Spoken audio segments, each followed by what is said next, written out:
கிழக்கு நியூஸ் நேயர்களுக்கு வணக்கம். நான் பத்ரி சேஷாத்ரி. புதிதாக தேர்ந்தெடுக்கப்பட்ட தமிழக வெற்றிக் கழகத்தின் முதல்வர் திரு ஜோசப் விஜய் இன்றைக்கு டெல்லி செல்கிறார். அங்கே பிரதமர் மோடியுடன் மரியாதை நிமித்தமாக சந்திக்கிறார். இது ஒரு பெரிய பெரிய சிக்னிஃபிகன்ஸ் இருக்கக்கூடிய சந்திப்பு அப்படின்லாம் சொல்ல முடியாது. எல்லா முதல்வர்களும் புதிதாக தேர்ந்தெடுக்கப்பட்டவுடன் அல்லது புது டேர்ம் ஆரம்பித்து அவர்கள் முதல்வராகவே தொடர்ந்தாலுமே கூட நேராக டெல்லி போய் அங்கே பிரதமரையும் முடிந்தால் குடியரசுத் தலைவரையும் சந்திப்பது மரியாதை நிமித்தம் அப்படின்னு சொல்கிறோம்.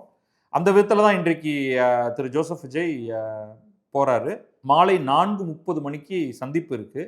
சந்திப்பில் என்னென்னலாம் பேசலாங்கிறத நம்ம கடைசியாக பேசுவோம். இதுதான் முதல் முறையாக அவர் முதல்வராக பொறுப்பேற்ற பிறகு சந்திக்க போகிறது. இன்னும் நிறையா முறை இனிமே அவர் தொடர்ந்து டெல்லிக்கு போவார். இது வேற எதுவும் விஷமத்தனமாக சொல்லலைன்னா இந்திய அரசியலே அப்படிப்பட்ட ஒரு அரசியல் தான். நீங்கள் ஒரு முதல்வர் பிரதமரோட தொடர்ச்சியாக பல விஷயங்களுக்காக பேச வேண்டியிருக்கும். இந்த தினமணி கட்டுரை என்ன சொல்லுதுன்னா, இவர் போகும்பொழுது அங்கே தமிழகத்தின் வளர்ச்சி திட்டங்களுக்கு தேவையான நிதி கோரிக்கைகளை பிரதமரிடம் வைப்பார் அப்படின்னு சொல்றது. பட் இன்னைக்கு ரொம்ப பெரிய லீவே கிடையாதுங்க. உங்களுக்கு ஜிஎஸ்டி தொகை தானாகவே வந்துவிடும். State GST, central GST, income tax, அது எல்லாத்தையும் எடுத்து ஒவ்வொரு மாநிலத்துக்கும் என்று ஒரு ரேஷியோ, அது ஏற்கனவே அதை ஃபினான்ஸ் கமிஷன் வரையறை செய்து அதுக்கு பல வெயிட்டேஜ் எல்லாம் இருக்குது, போட்டு கொடுத்துருவாங்க. அந்த தொகை அதுலேருந்து வந்துட்டு இருக்கும். சில திட்டங்களுக்கு என்று அதெல்லாமும் ஸ்டாண்டர்ட் திட்டம். அதில் தமிழ்நாடு எந்த ஸ்பெஷல் திட்டத்தின் அடிப்படையிலையும் வராது. பல்வேறு திட்டங்களுக்கான தொகை அப்படின்னு இருக்கும். அதெல்லாம் அங்கே ஒரு சில சிக்கல்கள் இருக்குது. இதுக்கு முந்தைய அரசு, திமுக அரசு, சில திட்டங்களை செயல்படுத்த மாட்டேன் என்று சொல்லியிருந்தார்கள். தவேக அதே பாணியில் திமுக டைப் ஆஃப் பாலிடிக்ஸ் தான் பண்ணும் அப்படின்னா ஒரு டசல் ஒன்று இருந்துக்கிட்டே இருக்கும். அது மும்மொழி கொள்கையாக இருக்கலாம், பிஎம் ஸ்ரீ திட்டம் அப்படின்னு ஒன்று இருக்குது, கல்வி சார்ந்த வேறு சில திட்டங்கள் இருக்குது. ஃபார் எக்ஸாம்பிள், நவோதயா பள்ளிகளை தமிழகத்தில் அனுமதிக்க மாட்டேன் என்று 2 திராவிட கழகங்களும் அதை தான் சொல்லிட்டு இருந்துச்சு. அது அதிமுகவாக இருந்தாலும் சரி, திமுகவாக இருந்தாலும் சரி. இன்னைக்கு ஒரு பெரிய வழக்கு சுப்ரீம் கோர்ட்டில் இருக்குது. அதில் அவங்க என்ன சொல்லியிருக்காங்கன்னா, மாநில அரசும் மத்திய அரசும் சேர்ந்து, அது கிட்டத்தட்ட சுப்ரீம் கோர்ட்டுடைய வேர்டிக்ட் அந்த பெஞ்ச் என்ன சொல்லிருச்சுன்னா, இதெல்லாம் நீங்கள் அரசியலெல்லாம் பேசி இதை நிறுத்தக்கூடாது. ஒவ்வொரு மாவட்டத்திலும் ஒரு நவோதயா பள்ளி, ஜவஹர் நவோதயா பள்ளி நிறுவப்பட வேண்டும்.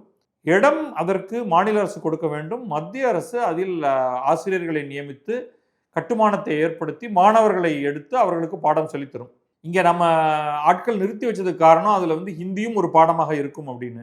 அதை அரசு இந்த அரசும் அதையே சொல்ல போகுதா, இல்லை அதை எல்லாத்தையும் உச்சநீதிமன்றம் தூக்கி போட்டு இந்த விளையாட்டுக்கெல்லாம் நாங்கள் வரல, இது ஏதோ ஒரு பள்ளி தான், மத்திய அரசு பள்ளிகளில் இதெல்லாம் நடக்கும், இதை ஏன் நீங்கள் நிறுத்த பார்க்குறீங்க அப்படிங்கிறத அவர்கள் அதை ஃபைனல் வேர்டிக்டாக கொடுப்பார்கள் என்று நான் நம்புகிறேன்.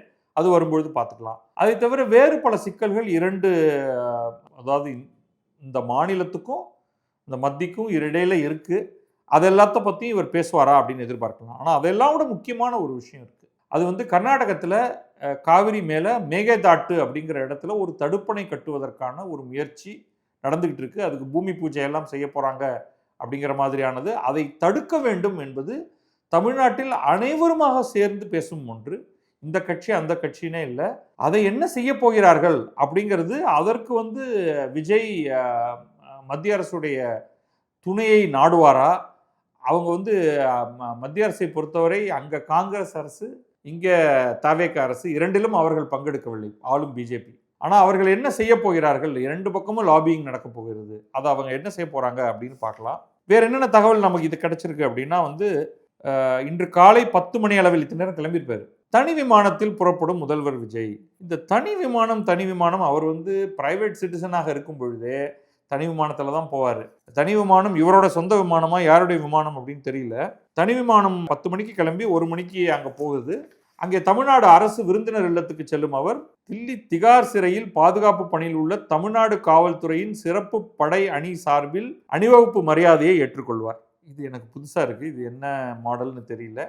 தில்லி திகார் சிறையில் பாதுகாப்பு பணியில் இருக்கக்கூடிய தமிழ்நாடு காவல்துறை இவருக்கு எதுக்கு சம்பிரதாயப்படின்னு சொல்லியிருக்கு. ஒருவேளை நான் இதற்கு முன்னாடி இதை கவனிச்சிருக்கிறது கிடையாது. மாலை 4:30க்கு தான் அவர் பிரதமர் மோடியோட ஒரு சந்திப்பு. அதனால இன்றைக்கு நிச்சயமாக உங்களுக்கு எல்லா ஃபோட்டோவும் வந்துடும். அப்போது மேகேதாட்டு அணை விவகாரம், இந்த மேகேதாட்டுங்கிறத பற்றி இன்னொரு தடவை சொல்லிடுறேங்க. இதை நான் வந்து பலமுறை ட்விட்டரில் என்னுடைய பிளாக்லலாம் எழுதியிருக்கேன். தமிழ் பத்திரிகைகள் பலவும் இதை மேகதாது அப்படின்னு தான் எழுதுகிறாங்க. அது தவறானது. மேகே தாட்டு அப்படிங்கிறது தான் சரியானது. அது பலவிதமான ஸ்பெல்லிங் பார்த்துட்டோம். மேக்கே தாட்டு அப்படின்னு நம்ம வந்து இக்கு இட்டு எல்லாம் போட்டு பண்ணுறோம். எஃபெக்டிவ்லி அதோடைய அர்த்தமும் நான் விளக்கி எழுதியிருக்கேன். மேகே அப்படின்னா ஆடு. நம்ம வந்து இந்த ராசிகளெல்லாம் சொல்லும்போது மேஷம் ரிஷபம் அப்படின்னு சொல்கிறோம் இல்லையா, அந்த மேஷம் அப்படிங்கிறதுலேருந்து வர்றது தான் மேகே ஆடு. தாட்டு அப்படின்னா தமிழ் வார்த்தை தாண்டு இருக்கு இல்லையா, அதோடைய கன்னட வடிவம் தான் தாட்டு. ஒரு பர்டிகுலர் இடத்துல காவிரி அவ்வளவு குறுக்கமாக சிறிதாக வர்றதுனால ஒரு ஆடே அதை தாண்டி விடுமா.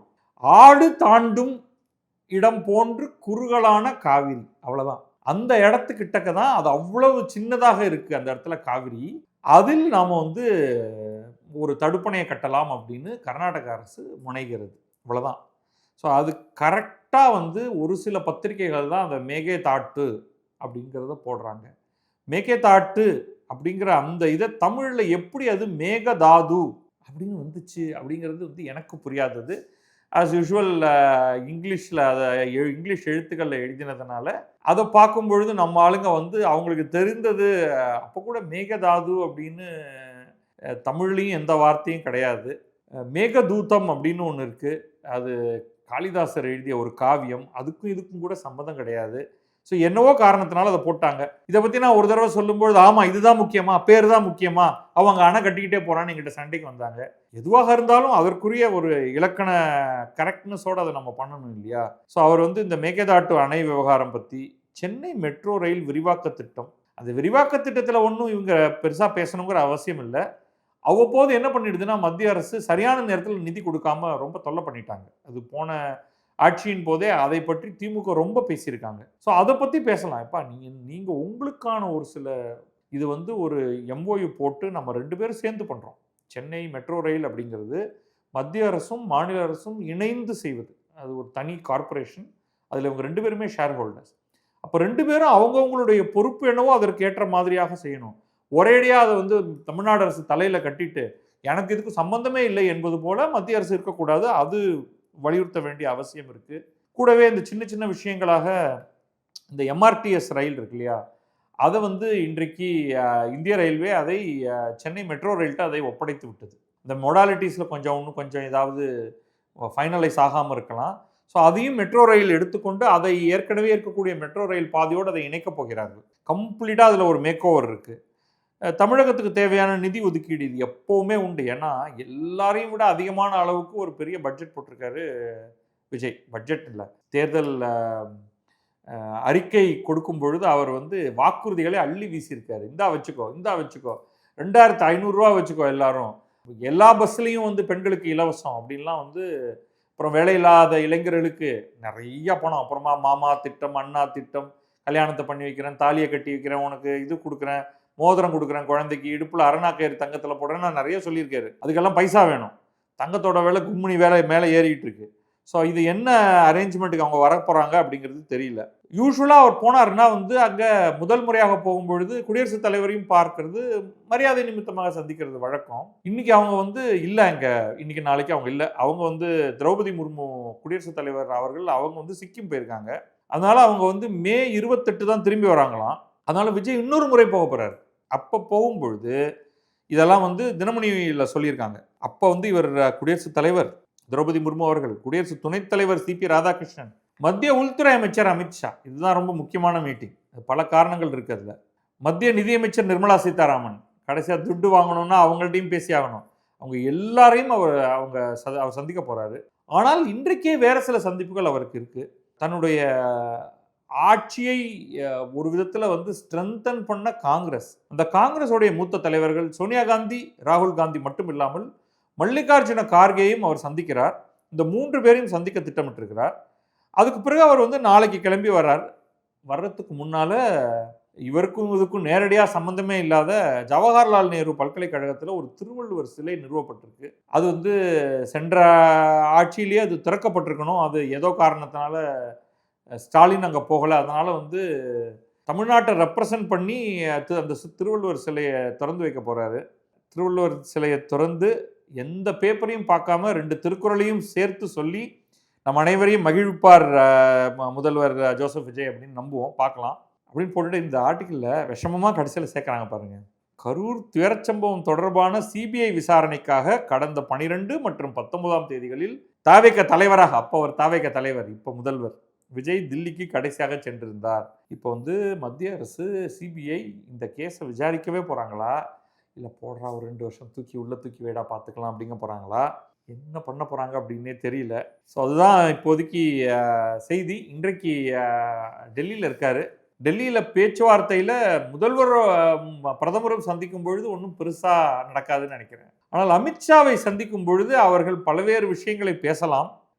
அந்த பேச்சுவார்த்தைகள் எல்லாம் எப்படி நடக்கும், இவருடைய உறுதியாக இங்கே பாருங்கள், எங்களுக்கும் உனக்கும் சம்மந்தம் இல்லை, நீங்கள் எங்களுடைய கொள்கை எதிரி, நான் இப்போ வந்திருக்கிறதெல்லாம் முதலமைச்சர் உள்துறை அமைச்சர் சந்திப்பு மட்டும்தான் அப்படிம்பாரா, இல்லை அவர் ஏதாவது சாணக்கிய திட்டங்கள் ஏதாவது அவர் தீட்டி வச்சுட்டு அமித்ஷா காத்திருப்பாரா, அதெல்லாம் நமக்கு தெரியல. அது நடக்கும்போது பார்க்கலாம். நடக்கும்போது அதை பற்றி நாம் விரிவாக பேசுவோம். நன்றி, வணக்கம். நான் பத்ரி சேஷாத்ரி. இது கிழக்கு நியூஸ்.